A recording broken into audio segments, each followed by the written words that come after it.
Hello and welcome back to the Moody Meeple podcast, a podcast all about the wonderful world of tabletop gaming. My name is Steve, I'm going to be joined by Dragon, David and Tom, and today we're talking about Kickstarter and the board game industry. Hope you enjoy. Right, hello everyone. So first of all, I thought we'd do a quick intro about Kickstarter in general, just in case we've got any listeners out there who are completely unaware of what it is. So Kickstarter is a crowdfunding website, and basically crowdfunding is funding projects by getting a little bit of money from lots and lots and lots of people, as opposed to getting a lot of money from people like investors or, in terms of board games, going to big publishing companies. So it's an alternative way of funding projects.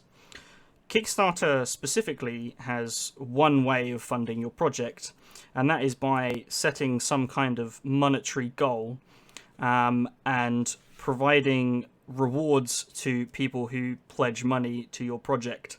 And then if you fully 100% fund your project, only then will you get the funding for that project. So that's a little bit of a background on Kickstarter. If you didn't know, the board games industry on Kickstarter is massive, and at the moment is only growing. Last year, Frosthaven became the biggest funded crowdfunding project, biggest board game, I should say, where it raised just under $13 million US, which also puts it in the top 40 most funded crowdfunding projects ever. So that's including TV shows, video games, blockchain and cryptocurrency and all that stuff. So it's definitely, and that was in November of last year that Frosthaven was funded. So very fresh, very new, and certainly on the rise. So I guess my first question for all of us today is, why do we think that board games are so popular and so big on Kickstarter? Well, I'll kick this one off then. I think it's because the only way you can actually get board games to market is by going to the big companies, and the big companies want to make shed loads of money. They want things which they can push out to the general populace, which will sell over and over again. So think along the lines of Monopoly, which is probably one of the biggest selling games in the world. It's not actually a very good game, but it's one of the biggest selling games. With crowdfunding games, you have a game that is geared directly to the people that play these games. People like us, people who are dedicated fanatics of tabletop games.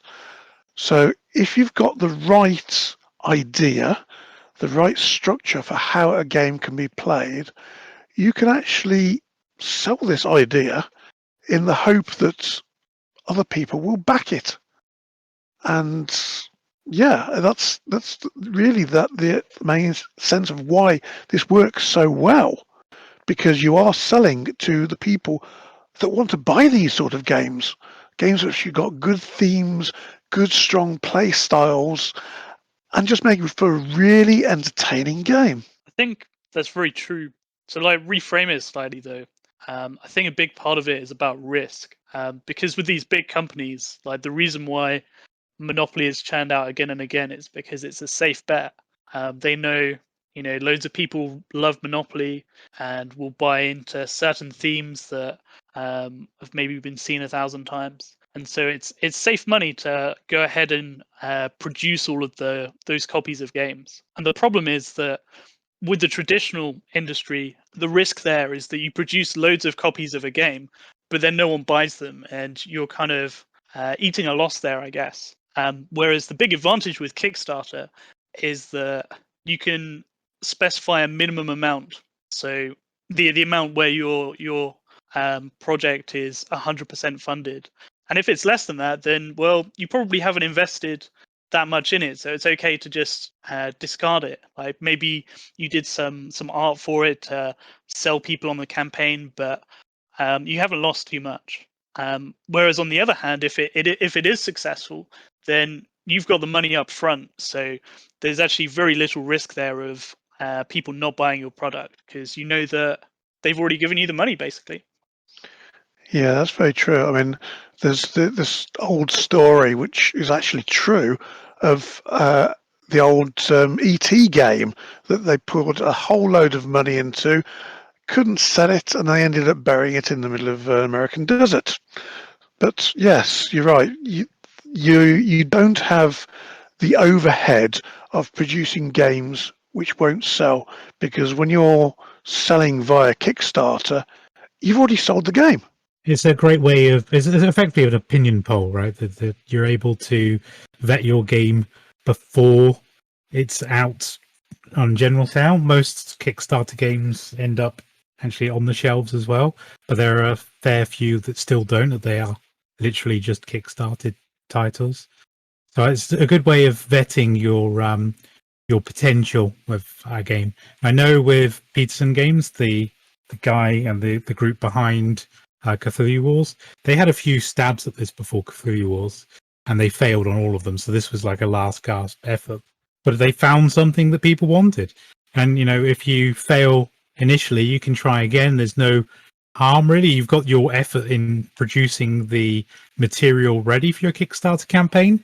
But if it doesn't succeed, you can adapt and, you know, repost it. There is nothing to stop you from doing that. Or if you publish on like one of the big publishers, you probably have to have spent a lot of money on marketing and on production to get a game out there that people might not enjoy.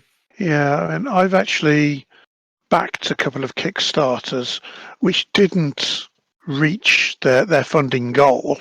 I thought they were pretty good games. So the one that I backed was called Tales of Conflict, which is basically a card game with cats and dogs, for want of a better story. But it didn't actually reach its goal, so it didn't get made.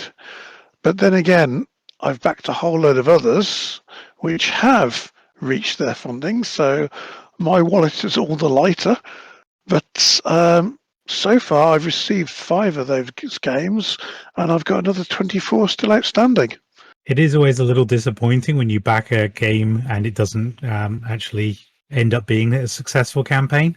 I had Forgotten Floof, which sounded really quite cute and the kids would have enjoyed, but it didn't make it in the end. It was I don't know, about hamsters or something. It was a bit quirky, a bit out there, but it was cheap and it was something that I knew the family would be into.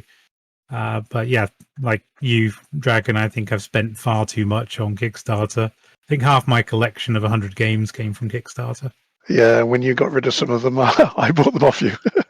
So yes, but it's certainly a good way of finding interesting new themes and new stories. But you've got a lot of games on there which are remakes of old games. So things like Castles of Mad King Ludwig, that's actually a rehash of an old game which they've updated with better artwork, and yeah, that one actually reached its funding goal, so I'm looking forward to that. Yeah, a lot of the time it's like they frame it as like a sort of definitive edition, don't they? That just sort of deluxifies the components a bit. Yeah, I mean, they did offer like the supersized board, which no, I don't think I'll go for that. I want to have a bit of space on my dinner table, thank you. But the other thing you get is the add-ons. So you get like expansions to existing games. So the Everdell franchise recently did a set of new games on there, new expansions. Now I've got the original Everdell, but these ones allowed you to get not just the new ones they're producing, but some of the other expansion packs they've had. So as part of the actual the process, the actual bids that you put in on there, you've got different tiers, and one of those allows you to get everything. So I thought, yeah, I'll go for that one because I'll pick up all the bits I'm missing. Yeah, I find those quite convenient, really, because sometimes. So I guess I touched on risk earlier from the side of the production companies, but in some ways, I feel like there's a risk on the side of the consumers where there's less certainty because there isn't a tangible game yet, as to whether it's like a good buy. And one of the things that I've ended up doing, sort of as a reaction to this, is often I'll end up feeling more comfortable going for Kickstarters that are for expansion, because I know that the base game has already been out there. I can look at more thorough reviews of it, maybe even play it in person. And then for the Kickstarter, I know that I'm getting a pretty solid product, but I'm also getting all this extra new stuff as well, which I'm confident I'll like because I enjoyed the original maybe. And so it's quite a useful tool for that, I guess, because it means that you can get in on like the expansions faster. But also, like, I just really love having like a button that's just like get everything. There's just something really satisfying about that. And like, when it comes in the post and it's just like stacks of boxes, something that for me I just find quite appealing. Yeah, I mean the only thing which actually I don't really like on Kickstart is the way, okay, you're bidding for the games, but they don't include anything for like the shipping. And of course, I'm now starting to look at where the games are being produced from. So I have a tendency now to back more of the UK based companies than those overseas or America sort of thing. So I know that I'm not having to get stiffed in the end for extra shipping costs. So you have to be very careful about when you're actually putting in your bid to realise that what you see there is not going to be the final price that you pay. But that's the whole thing with Kickstarter though versus retail, right? So you're paying probably an slightly inflated price so that you gain possibly extra rewards, etc., for backing it early. You gain the advantage of probably playing it fairly early compared to if it ends up becoming a retail version. But one of the downsides to that is obviously the fact that you do have to pay for shipping, whereas a retail version you might just be able to go to your local game store and pick up. So it's balancing the advantages and disadvantages of a Kickstarter. There's actually an interesting thing that I wanted to raise about Kickstarter versus retail, that I found on a subreddit. Shout out to Replicated Penguin, by the way, for writing this subreddit post. But he points out a kind of interesting self-reinforcing loop of Kickstarter versus retail, where as a backer, you'll often want something to show for your sort of early commitment and waiting time. So you'll want, extra rewards or, a special edition or something like that, extra cards or whatever, which tends to inflate the projects because people go, oh yeah, I don't want to miss out on this. Then by inflating the project, it creates a market for the basic retail edition down the line. And then people that buy the basic retail edition then feel kind of envy and fear of missing out because they've missed on all the special stuff they could have got if they'd backed it on Kickstarter. And so next time around, maybe look at backing it. I just found that was an interesting point Yeah, that talk definitely is a thing. But funnily enough, it's obviously not beneficial for anyone really. It's not good for the production companies because they want to sell more games and they'll sell more if people are more excited to buy the retail copies when it gets to that point. It's not good for the consumer because like fear of missing out's like not a great feeling, and it's not really a great reason. I would say it's not like the best reason to buy a game. But I have seen that quite a few campaigns, at least ones that I've seen recently, have kind of gotten around with this with quite a simple solution, which is on Kickstarter you get this extra thing for free, but later on in retail will be selling it as an extra add-on. So maybe that will be in the local game store right next to this game, or maybe it'll be something that you have to go to our website for, but it'll still be available. And for me, I think that's kind of the best balance, because you still feel like you're getting something for being one of those backers, but you also don't really feel like you're guaranteed to miss out on something if you don't go for the campaign right there and then. And yeah, it just kind of dodges that bullet, I think. So they also offer this unlocking feature, so that when the game reaches certain funding levels, they unlock extra cards or upgrade the actual the card stock, or the linen finish on the playing cards and things like that. So there's different levels of things. So I'm just wondering whether that actually kind of inflates the game, as in you really try and push to get the higher levels, so you get these extra bits.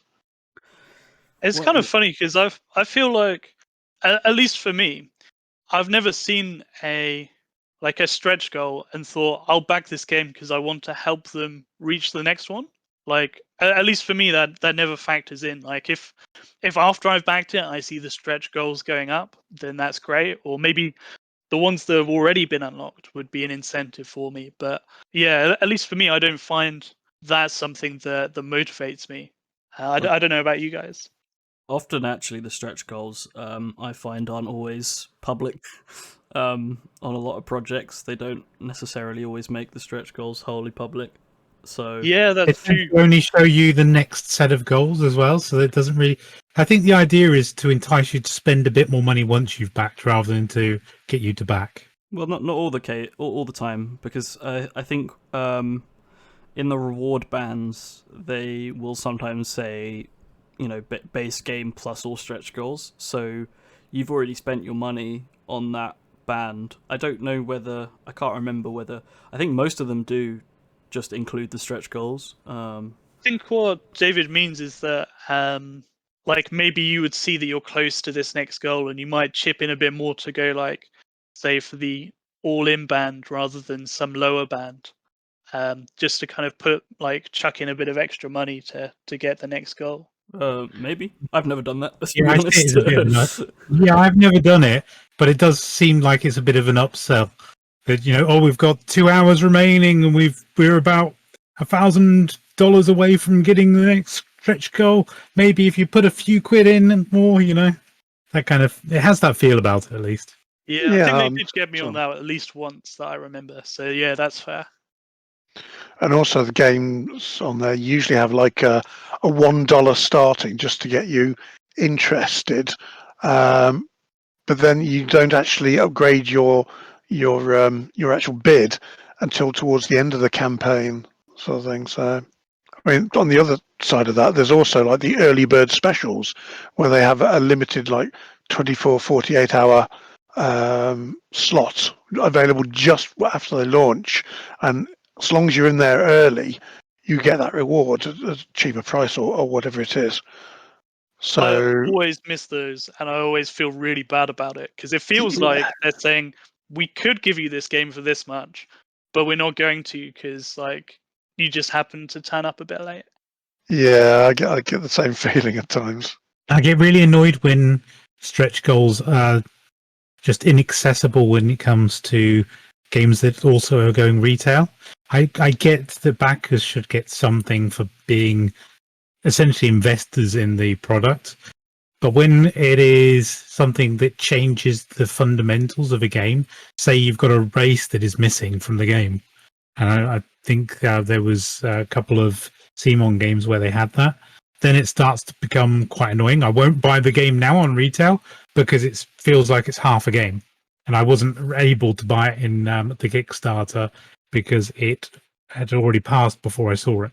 Is that much worse than what publishers do with some of these games anyway? Like releasing a core version and then just providing loads and loads of Fantasy Flight comes to mind, where they have loads and loads and loads of little bits of expansion that you could add. Yeah, because you can add it. I'm not saying that I want to add it, but I don't have the option because it's not available to you if you didn't kickstart. That's the issue I have there. It's not that you have these add-ons and you can invest them in them or not when you are kickstarting it.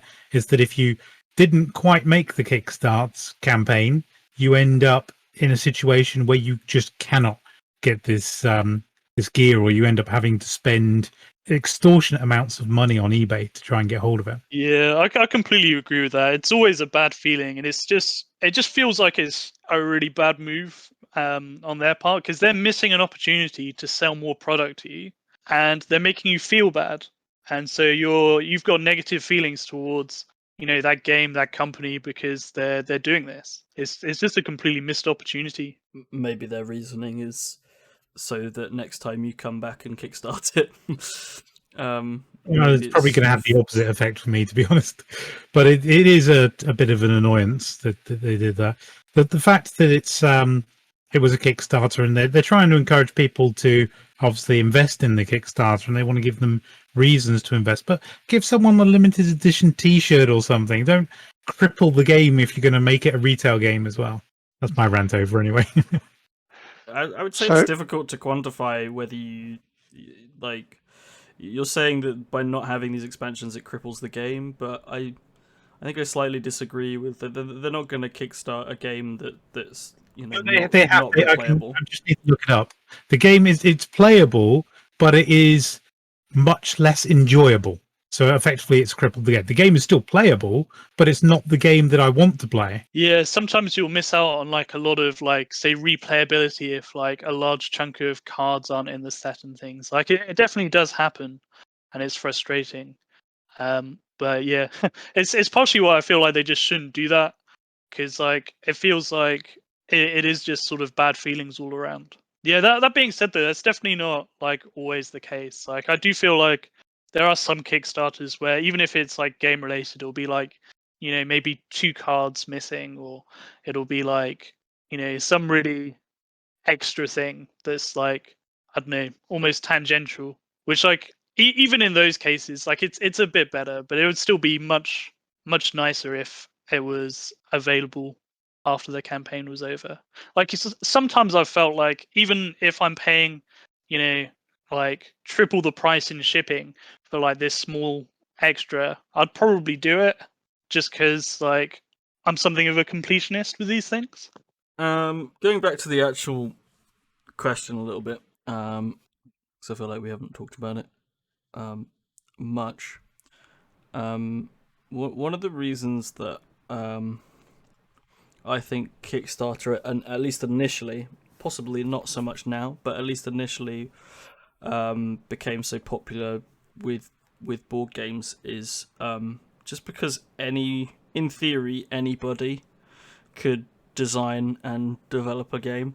I think it's kind of, I was thinking about this earlier, I think it's kind of weirdly I'm sorry if I'm getting a bit deep here, but I think it's kind of human nature to sort of create our own games. Like, you create games when you're kids, you might have games within the family that you play in the car or whatever, and you can come from kind of any walk of life and probably come up with a half-decent board game, whether it's a really technical, strategic board game, or whether it's just a very pretty-looking, casual board game. Like, pretty much anyone can come up with it. And that's one of the things that that Kickstarter sort of allowed people to do, is a way of being able to fund their own games. And one of the things that apparently people say, I don't know if I've never heard it, but apparently some people say good games always make it to retail eventually, which I think is a load of twaddle, to be honest, because publishers are always going to have, not necessarily trying to bash publishers here, but they're always going to have ulterior motives, like Dragon was saying, that they want to make a lot of money. Some companies might be thinking about, does this meet our sort of theme or demographic or whatever else? I'm sure when people pitch their games to people in publishing companies, there's probably a slight, unconscious bias, I suppose, sometimes against particular designers. One thing that, if anyone was ever to say good games make it to retail eventually, one argument I would always raise, as Dragon talked about the ET game, on the flip side, I'd bring up the Beatles and how there were people that didn't want to sign the Beatles, and yet they became one of the biggest bands of all time. I'd use that same argument when it comes to board games. You could have publishers looking at a game and not wanting to publish it, and yet it could be the best board game ever, And I think that's the nice thing about Kickstarters, at least initially. I'm not sure if it's so true now, as these bigger companies are getting more involved. But yeah, it's just one thing I wanted to talk about. I think Kickstarter makes it better, but I'm not sure that it completely solves that problem, because always, a lot of these things come down to visuals, for example. So if you can market the game, if you can make your campaign look nice, that'll help a lot. And sometimes making the game good and making the game sellable are two very different skills. And I think there's a whole host of small things like that can stop it from coming across well. And there's a bit of magic there, isn't there, where sometimes games hit critical math. I don't think that Isaac Childress, for example, could have predicted that Gloomhaven would be the hit it was. I don't think anyone could have. And I'm sure there are many games that are high quality that just don't get really seen at all on Kickstarter. Yeah, I mean, talking of the number one ranking game there, on Board Game Geek, I went through the top 1,000 games. Of the top 100, 26 of them were Kickstarted games. Of the top 200, there were 50. And in the top 1,000, there was 205 were Kickstarted games. So you're looking at between 20 to 25% of the games that are most commonly played now, or rated the highest, are created on Kickstarter. So there's no doubt that it has had a huge impact on the gaming industry. Just thinking if there were many miniature-based games outside of the Warhammer universe before Kickstarter. I'm sure there were, but I can't think of any that were quite as big as the ones that I've seen on Kickstarter. Yeah, I mean, Kickstarter's seen a big boost in games based around minis, just because there's something very visual and tangible that you can put in the campaigns that get people invested in the idea. I think they're also harder to get off the ground. I mean, if you wanted to try and propose that to retail and the game costs 200 quid because of minis, they're gonna tell you, to just look at the door. Get out of here. Yeah. It's actually quite interesting, though. I think that a lot of what I see on Kickstarter, obviously we mainly talk about board games, but a lot of what I see on Kickstarter is actually role-playing game related, whether it's I don't know, expansions for custom expansions for D&D, or whether it's completely new role-playing games, different worlds, all kinds of things, dice, all kinds of accessories, etc. I don't know. I wonder whether part of the reason of success for, we're assuming at the moment that Kickstarter has brought a resurgence of, well, at least I'm assuming, Kickstarter has triggered a resurgence in board games. But I do wonder whether the popularity of tabletop in general of the last sort of 20 years has actually had an influence on what kind of projects you see on Kickstarter, if that makes sense. I don't know about you guys, but I feel like D&D, especially since 5th edition, has had a big resurgence in the number of players and popularity. Part and parcel of that is Critical Role, etc. And I wonder whether that has also funded part of the sheer popularity of tabletop stuff on Kickstarter in general. Well, I haven't really looked at other parts of Kickstarter, but strange to say that the very first Kickstarter I actually backed was a book on regenerative agriculture, which is completely outside of the realm of tabletop. But yeah, there's a lot of things up on Kickstarter in other genres. I'm seeing a lot in my other hobby of 3D printing, in the way of people trying to get new printers to the market. Some of them look a bit slightly iffy to me, but there's certainly a lot of good ideas out there. And yeah, it just allows anybody to bring anything to the market and let the market decide whether it's a good idea or not. But I mean, tabletop and board games is probably one of the biggest markets on Kickstarter right now. I would say probably is almost the biggest, I would say. So I was just wondering whether part of that is fueled by what's popular today in general. I think partly that's the case. That they've kind of grown together, haven't they? That the popularity of certain board games on Kickstarter has driven more of that kind of game on Kickstarter. And it's the same, like you say, with the D&D variants that are coming out. That you just end up having more of those because of their popularity on that platform. I can't necessarily say that one is responsible for that condition, but it definitely looks like some kind of symbiotic relationship going on. I really want to check the stats for like what the if board game, like how much of Kickstarter's market share board games have, because I feel like we probably would be biased about it. Like from what I know about it, I feel like board games probably are the biggest, but I definitely think that we as a group would be biased in favor of that because it's what like we have in common and like we're all interested in board games. Yeah, but I have backed other things on Kickstarter with varying degrees of success. And honestly, like Dragon, the first thing I backed on Kickstarter had nothing to do with board games. But the risk factor is definitely there with certain things. Like the complexity of video games makes them not necessarily a great fit for crowdfunding because they take years to develop and then they might be thrown away anyway. They just don't make it to market. So I've had a few occasions of that. I had some hardware that I've ordered on Kickstarter that, again, some of it made it to market, some of it didn't, whereas the hit rate for Kickstarted board games is a lot higher for me.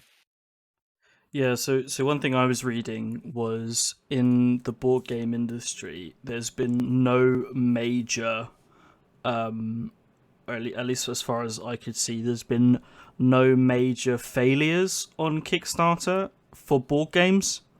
If you compare that to video games, for instance, one that always comes to my mind is Yog Ventures, which was a game developed for the Yogscast, a YouTube group. They basically kickstarted their game, got all the money, gave that money to the developer. The developer basically overestimated what they could do, therefore ran out of money, didn't really achieve what they set out to achieve, and the whole thing kind of collapsed. And I think that's quite... I think with board game production especially, you can compare how much it costs to produce board games that are a similar size and all of that sort of stuff with what publishers do, and you can probably come up with a reasonable budget on how much it's going to cost to get a board game to production, and then also the rewards that you get for backing a project like a board game is quite clear. You get the board game at the end of it to play. Sometimes with software and video games, the scope could be quite broad, right? You could be delivered a game at the end of it that's just utter garbage. I mean, obviously you could be delivered a board game that's rubbish, but generally the mechanics of the board game are pretty much laid out prior to the project being created, and the artwork as well is often, like you were saying, it's already sold, whereas a lot of the software for a video game or something else hasn't actually been produced yet, and so I think the risk is greater, and that's probably why Tabletop has had quite a good impact. I can't find any particular stats. I think I did read somewhere. I've got some now, actually, which are so, for example, what looks like. So the amount of money that's gone through the different categories they have. So at least on this page on Kickstarter, it's not as granular as board games, but for games generally, which I think would mostly include board games, it looks like that is the highest that they've got, which is $1.6 billion by the looks of it. It's not completely isolated at the top there, though. So like design, whatever that is 1.32, technology 1.08, and they're like kind of double like the next thing. So it's like those are like the top three by the looks of it, by quite a big margin.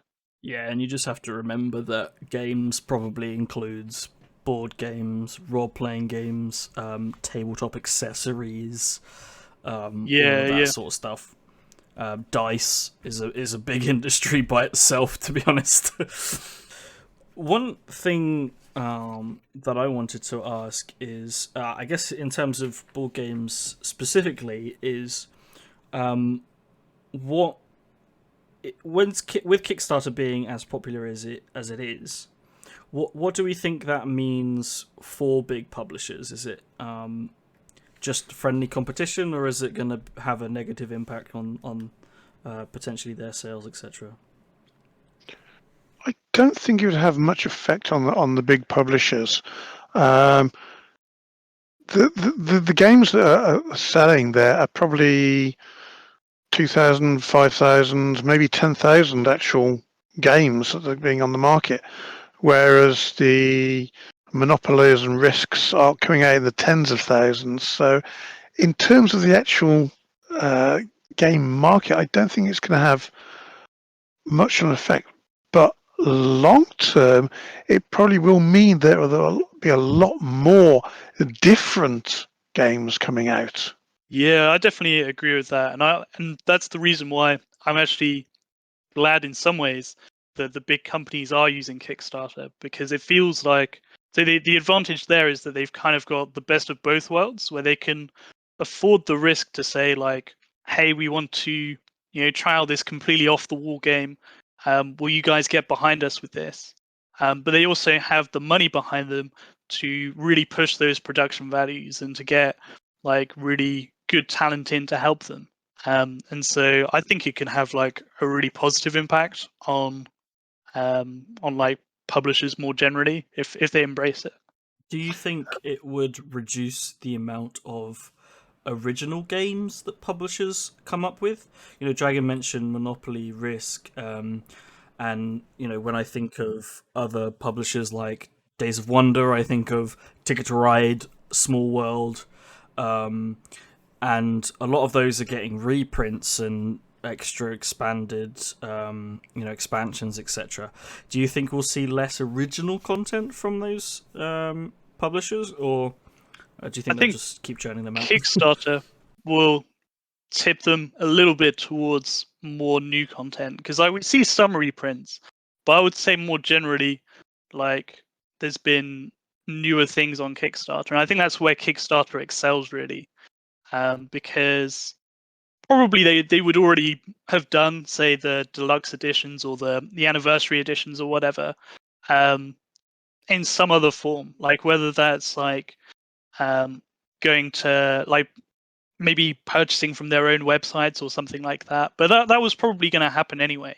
Whereas Kickstarter, by allowing them to take less risk, I think will encourage them to get more inventive. And also because it allows many other people to get inventive who maybe don't have the backing of big publishers, I think publishers will be incentivized to compete a bit on those terms to come up with new things, as people see that board games aren't just Monopoly, and like every day Kickstarter's pumping out more and more stuff that is brand new and usually a lot higher quality than you'd see in retail. Definitely on that, yes.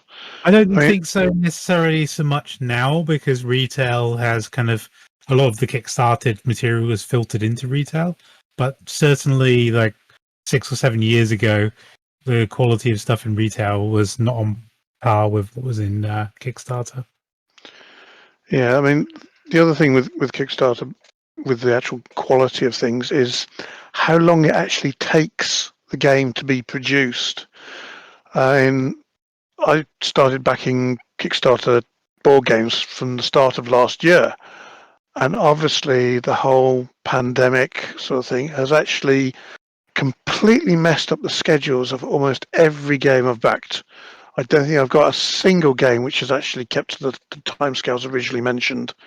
And then when you get ships stuck in the Suez Canal, that again has a knock on of actually getting the things shipped from China, where most of these are produced. So there's lots of things that Kickstarters are good at. So you get the good quality, but you've got a flexible time frame as to when these games will get done.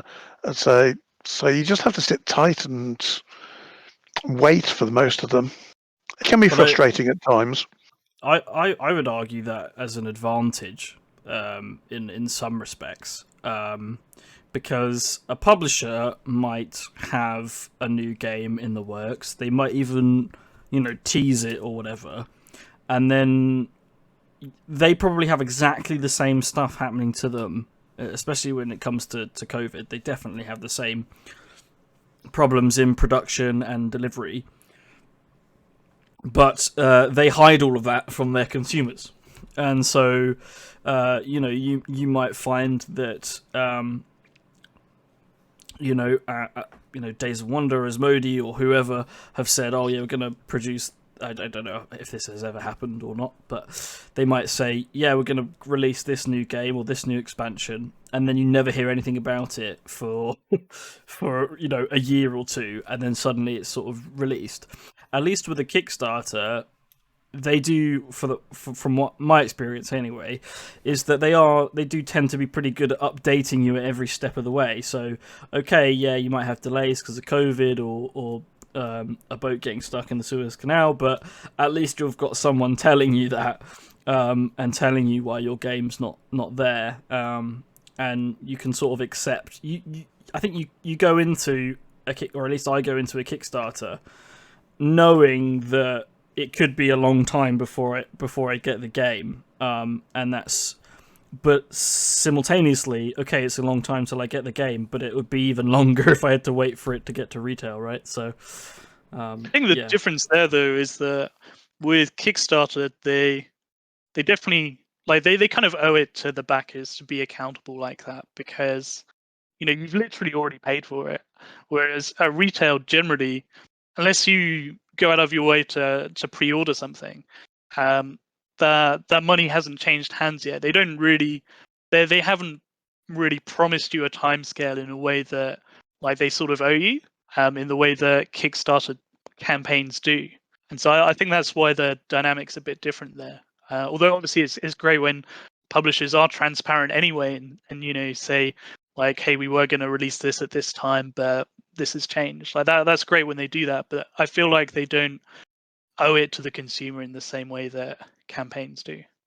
Yeah, you do have a kind of closer relationship with the actual developers of the game, because they're posting the updates. You can post a comment to that update, and they reply to those comments. So you've actually got kind of a discussion going on, and through that discussion, you can actually talk about tweaking or improving the game a bit, or actually clarifying certain parts of the game. So you do have a much better dialogue with the actual developers to understand how the game is being developed. And that then potentially feeds into how much the game gets backed as well, because I've talked about Return to Dark Tower on the podcast before. But they originally only planned the game to be a co-op game, and a lot of people on BGG and the forums were like, the original game was cooperative, how could you make it co-op only, blah, blah, blah, blah. And the developers listened and went, right, well, okay, we'll develop a cooperative part of the game, and we'll put that in the game. I don't know if that discussion happened before or after. I assume it must have happened before the end of the Kickstarter project. But having that discussion with your consumers directly and seeing the backlash could and then reacting to it quickly could then, potentially make your game more desirable to a larger audience, which is pretty damn good as well. One thing that I've found interesting actually with Kickstarter is that I think generally it kind of, I guess there's a particular like type of game. Well, there's a few different aspects of games that I think it maybe like overemphasizes in, maybe at the expense of others, but not necessarily. So I think that because of the nature of it, like really it's almost a popularity contest, like who can kind of make their product look the flashiest. And so a lot of the time I think things that, maybe having the best visuals, or having lots of minis that look nice, or things on that side of things, which it's great to have those things in a game, but I think sometimes it's harder for consumers to judge, like, is the game itself actually good. Whereas judging, do those minis look nice, does this art look nice, is a lot easier. And so one of the things I've noticed is that I think Kickstarter does kind of often take games, like it encourages publishers to go in that direction, I guess, which isn't like I guess it's not necessarily like a problem that is new. Like obviously, like retail games, like you could also expect that they're going to make their games look nice, and that'll skew like who buys them. But I guess the difference is that maybe you could choose to not buy a game because you've seen it played when it's out at retail, and things like this. Yeah, so I was just kind of wondering, like, what do you guys think about that? Well, the first thing I look for when I'm looking for a Kickstarter is what the actual gameplay is like. Secondly, I then look at theme, and then thirdly, I look at the artwork. So I prefer card-based. I prefer a cooperative style game.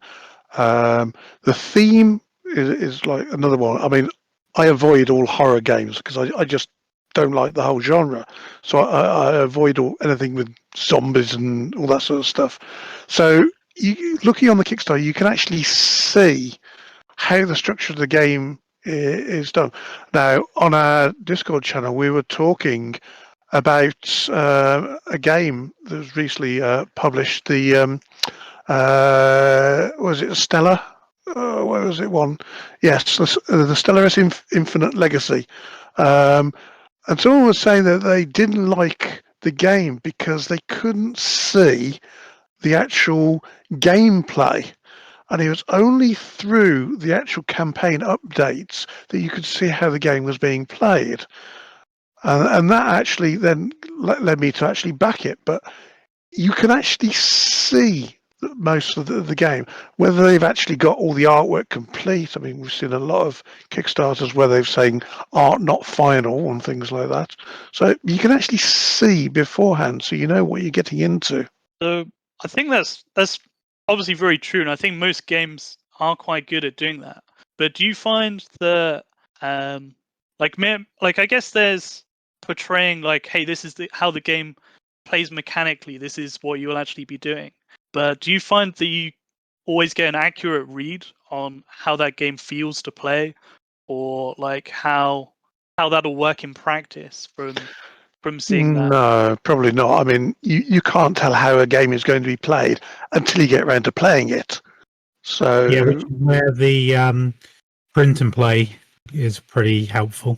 yes, I mean, one game that started out as print and play is Mini Rogue. That started out as a free print and play game that you could just play on your own as a solitaire game, and then that worked out so well they've then actually made the Kickstarter for it to produce the proper cards, and that's another one I backed. You do find some Kickstarter projects will actually have a print and play band. Not all the time. Sometimes it's just a generic reward that you get out of backing it, but sometimes you do get bands where you just get the print and play, and with that, obviously the amount of money that you're pledging is a lot less than what it would be if you were pledging for the full hard copy. And so I think some games do better in terms of making sure that you have every opportunity to make sure that you're going to enjoy the game. Doesn't always happen. What I would say though is I mean, for me, I'd love to say I look at a Kickstarter and I do loads of research about how it plays and the mechanics, etc., before I back it. But honestly, I'm probably a little bit more of a I can't think of the word. Going by your gut. Yeah, just Like just an like impulse that looks clicker? fun. I mean, there's a little bit of I'll look at how long the game is expected to play. I'll look at how many players, the kinds of things that I would look at a game on the shelf for, right? Like, sometimes you'll find that Kickstarter games do sometimes have reviews already on BGG because they've been play tested by the community, etc. But yeah, for me, more often than not, I'll look at the game, I'll read through it. If it looks cool and I like the sound of the type of game that it is, then I may or may not go for it. Yeah, I'm guilty of some of those as well. I just thought, oh, I like the idea of that one. I'll back it. Because we have too much money than sense. And also, it's pretty boring stuck at home because of the COVID. So, yeah, I just can't wait to get these games and get out there and start playing. I do think that whether you're buying a game in a shop, whether you're backing it on Kickstarter, I don't think it's ever gonna matter how much research and review you're gonna do, because it's always gonna be. I mean, you can probably gauge whether it's a half decent game or not, judging by the score it's got on BGG or whatever, or by other people's reviews. But honestly, sometimes you just gotta play it, and it could. There might be reasons that you think it's really cool that other people might not. So I think there's always that risk that you're not necessarily going to enjoy a game that you buy. And also the fact that we are experienced gamers, so we know how a lot of these games are played.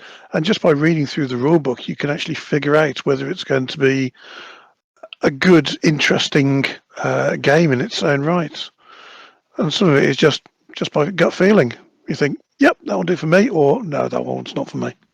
Yeah, for instance, if I ever see deck building game on Kickstarter, I'm probably not going to back it because I've got, I've played every deck building game there is pretty much by playing one of them.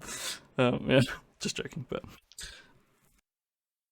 all right, we're very quickly then. I wanted to talk about what we think the future's going to look like in terms of I guess Kickstarter and the tabletop industry. Do we think it's going to continue to rise? That obviously recent trends with Frosthaven would indicate that to be so, or do we think maybe once we're out of the pandemic, perhaps there'll be a resurgence in retail? And I don't know whether you guys know, but Asmodee have had a campaign on supporting your local game shop and things like that. Be interesting to get your thoughts on what we think the future's going to look like in terms of this sort of stuff. I think it's pretty much here to stay. I mean, it's had huge impacts. There's a lot of awareness about it, and it is now just a very simple way of getting new games to market, point blank. So I think it's had a major impact, and it will carry on doing that. I don't see things changing anytime soon. One of the things that maybe slightly worries me about having so many Kickstarters over straight to retail games is it creates, not all the time, but it sometimes creates a lot of sort of one-off board games. A lot of board games do end up, if they get funded enough, they do end up having a retail version. But I would say more often than not, actually, from what I've seen anyway, is that games just get kickstarted and then that's it. They go direct to the consumer, and then they're possibly never published again.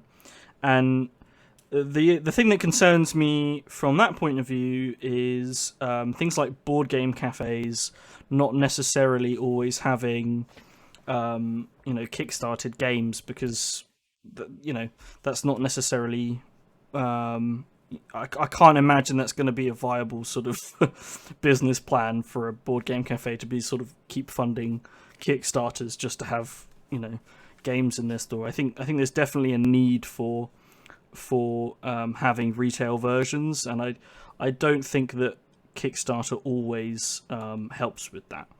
But I still think that there probably will be a balance between the two. Yeah, I mean, I think it would be pretty far-fetched to expect that Kickstarter will completely replace retail. I mean, I could see a future maybe where, like, maybe eventually all games begin as Kickstarters in some form and then go retail, or, maybe the first version or iteration of a game begins there. And then as things get more reliable, maybe they switch out of it. Something like that I could maybe see eventually happening. I think it's probably unlikely, but certainly not completely replacing retail. I mean, in my experience, the times when games have been Kickstarter only have normally been when it's been like maybe a really small company, or maybe like some guy's passion project will never make it to retail. Most of the times when it's been sort of bigger games, at least from my experience, I've seen it make it to retail as well. Exploding Kittens is probably the best example of a Kickstarter game making it into the sort of mainstream retail and being successful there. I don't think any major publishing company in its right mind would have ever taken Exploding Kittens as a game straight to market. But yeah, through Kickstarter, it achieved popularity, and then it went off. I think it'd be interesting to see how many copies they've sold of Exploding Kittens in total, Kickstarter and retail, and compare that.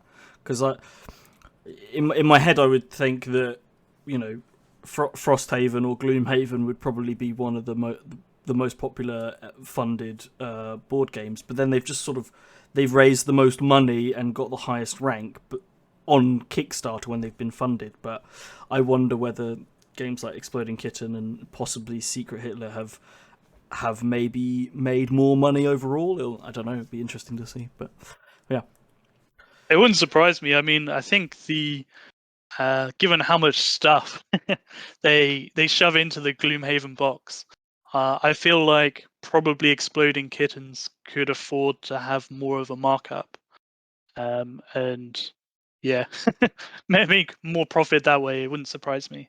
yeah, it's got more mainstream as well. It's Gloomhaven, I would say, although popular, still probably quite hobbyist in a way, whereas Exploding Kittens is almost fun for the family. You might not play it with your grandparents, but especially not safe for work one. It's definitely way more copies sold at the end of the day, isn't it? I did like the Kickstarter exclusive meowing box, though. Yeah, you liked it. I found it annoying. Yeah, but yeah, my issue with the future of Kickstarter is, and maybe I'm looking at this in the wrong way, but I've seen some retail publishers going through Kickstarter and making millions from it. I just feel that's taking maybe some of the money away from more niche titles. I was thinking about this earlier, and it's quite difficult to know whether bigger companies or bigger publishers are kickstarting their games as a way to be more competitive, or whether they are finding that maybe they're just not, like, it's more valuable and more profitable to go through Kickstarter to ensure that you're making a risk-free product compared to like, I imagine having a Kickstarter project is probably cheaper than doing loads and loads and loads of like user testing and play testing, etc., which I imagine they would have done in the past. But Yeah, that's kind of my view on it. I feel like it's a positive for the industry that publishers are doing this, because I think it will encourage them to be, to take more risks, to do things that aren't just, the same reprint of Monopoly every year or whatever. Well, does it take away from smaller games? I guess I'm not sure. I feel like it's a natural thing that when things hit critical mass, they like the more people talk about a specific game, the more marketing it gets, the more people are going to go for that. And I think that's true in retail, and that's true on Kickstarter as well. And like, even if maybe some people have like set budgets for, I'm going to spend this much on Kickstarter, and maybe the publishers being on there will grab those people's attention more. But even then, I think if they weren't there, they would probably just converge on something else, and it would always be like a minority getting a lot of attention, because these things snowball. Yeah, And you say that, but you do lose a little bit of that visibility. For example, like the home page and the Discover pages end up being flooded by the big publishers that are making lots of money. So they're getting multiple millions of pounds or dollars or whatever in Kickstarter revenue from it, and that obviously means that Kickstarter then promotes it more. But at the same time, does that promotion stop other games from being discovered, or at least harm their discovery? I don't know.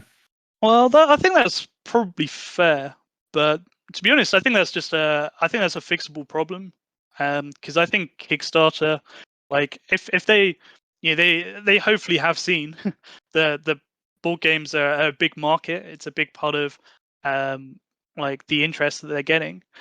And so I'd hope they'd give it the attention it deserves, to say, hey, like, yeah, we're happy to have you on our platform, but we want to, maybe highlight you guys slightly differently from like these indie projects, and to maybe have a bit more of a way of like separating those things for people who want to see it separated.